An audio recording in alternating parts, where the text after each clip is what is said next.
တခါတလေမှာငါ့ဘဝကြီးကဘာကြောင့်ဒီလောက်တောင်ပဲခက်ခဲနေရလဲဆိုပြီးဒီကိုမောင်နှမတို့တွေးမှုကြလားတခါတလေကိုယ့်ရဲ့နောက်ပြန်ဆွတ်တက်တဲ့စိတ်တွေရဲ့ပတ်ဝန်းကျင်ရဲ့ပြောတဲ့စကားတွေကြောင့်ပဲကိုယ့်ရဲ့ရည်မှန်းချက်တွေကိုလည်းလို့ဆုံဆွရတယ်လို့မျိုးခံစားရဘူးလားဒီပိုင်းရဲ့မျှော်လင့်ချက်တွေကိုလိုက်ဖြည့်စည်းရင်းနဲ့ကိုယ့်ရဲ့ရည်မှန်းချက်တွေပျောက်ဆုံးနေတယ်လို့ခံစားရဘူးလားအဲ့လိုမျိုးခံစားနေရလို့ရှင်ねအခုပြောမယ်အကြောင်းအရာလေးကိုနားထောင်ကြည့်လိုက်ပါလူတယောက်နဲ့စကားပြောလိုက်လို့ရှိရင်ကိုယ့်ရဲ့စိတ်ဆွမ်းအားတွေမြင့်တက်လာပြီးတော့အရန်ကိုပဲလန်းဆန်းတက်ကြနေတယ်လို့မျိုးခံစားရဘူးလားအဲ့ဒီမဲ့အနေနဲ့အဲ့လူတယောက်နဲ့စကားပြောလိုက်လို့ရှိရင်ကိုယ့်ရဲ့စွမ်းရည်တွေ energy တွေရုံးရော်သွားတယ်လို့မျိုးအာရင်ကုန်ခန်းသွားတယ်လို့မျိုးခံစားရဘူးလားစိတ်ပညာမှာနံပါတ်ဆိုင်ရာတုံဖောက်မှုဆိုပြီးတော့အဓိပ္ပာယ်ဖွင့်ဆိုပါတယ်ဒီလေဒေါသဖြစ်နေတဲ့လူအနာကိုသွားလို့ရှိရင်ကိုကအလိုလိုနေနဲ့သူ့ရဲ့ဒေါသကကိုယ်စီကူးဆက်လာတယ်လို့မျိုးပဲ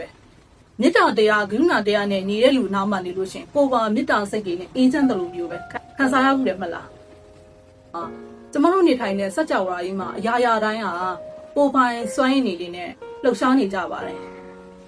ကျမတို့ကဘလောက်ပဲချမ်းသာကြမှာပဲပြောကိုယ့်ရဲ့အတွင်းစိတ်ထဲမှာငါဒီလုပ်ငန်းကိုလုပ်လိုက်ရင်အောင်ပြမမလာ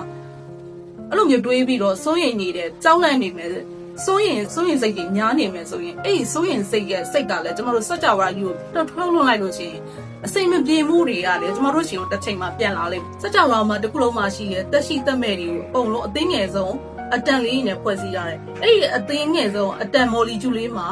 ကိုယ် vibration ဆိုတာရှိတယ် vibration ဆိုတာရှိတယ်ကျမတို့ cell တွေမှာလည်း vibration ရှိတယ်အဲ့ဒီ vibration အနှေးအမြန်ကို vibration ကိုတိုင်းတာက frequency ဖြစ်တယ်ကျမတို့မှာမေတ္တာဆိုတာက frequency လှိုင်းအမြင့်တယ်မေတ္တာဆိုတာ frequency လှိုင်းအမြင့်ဆုံ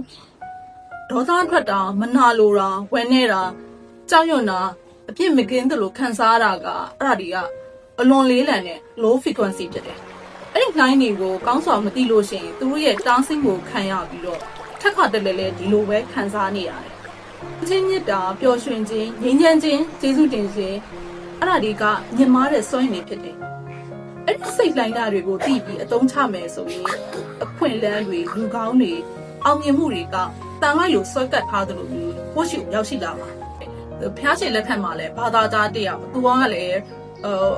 အဲ့ဒီတိုင်းပြည်မှာဘောစာအာနာကြီးရဲ့သူအဲ့လိုလူတယောက်ကိုဖျားရှင်ကမေတ္တာ frequency လိုင်းတွေကိုပို့လွှတ်လိုက်တဲ့ခါမှာအဲ့ဖျားရှင်ပို့လွှတ်လိုက်တဲ့ frequency လိုင်းကအဲ့ဒီလူကိုရောက်သွားပြီးတော့တကယ်ကိုပဲတကယ်မိတ်ဆွေအရင်လိုမျိုးပဲမေတ္တာတရားရရှိသွားပြီးတော့ဖျားရှင်တအားကြည်ညိုစိတ်ဖြစ်သွားတယ်တကယ်လို့ကိုချစ်နေတဲ့သူရှိလို့ရှိရင်လည်းသူ့ကိုမေတ္တာများများပို့ပြီးမေတ္တာများများပို့ပြီးလို့ရှိရင်ကိုပို့လိုက်တဲ့မေတ္တာသူ့ရှိကိုရောက်သွားပြီးတော့ကိုကိုမြင်တာနဲ့သူကအလိုလိုကိုမေတ္တာတက်ဝင်စေတယ်သွားတော့မယ်ဆိုရင်ကိုသွားမဲ့ဒီသားရဲ့နေရာမှာရှိတဲ့လူတွေကိုကိုစိတ်ကိုအာရုံထားပြီးတော့မေတ္တာလေးကြို့ပို့ပေးလိုက်အဲ့ဒါဆိုရင်ကိုသွားမဲ့လန်ခီရာပို့ပြီးတော့အဆင်ပြေတယ်ဖျားရှင်လက်ထက်မှာဆိုလို့ရှိရင်လည်းအဲ့လိုမျိုးတရားအားထုတ်မယ်ယဟန်နေဆိုလို့ရှိရင်အရင်ဆုံးတရားအားမထုတ်ခင်မှာတောဆောင်တဲ့တွေတောင်ဆောင်တဲ့တွေအရင်ဆုံးမှမေတ္တာပို့ပြီးတော့မှကိုပို့လွှတ်လိုက်တဲ့မေတ္တာလေးကို frequency တွေကိုရရှိသွားပြီးတော့ကိုအေးချက်ချက်နဲ့ကိုအလုပ်ကိုအားထုတ်နိုင်တယ်ကိုအလုပ်တွေလည်းအဆင်ပြေတယ်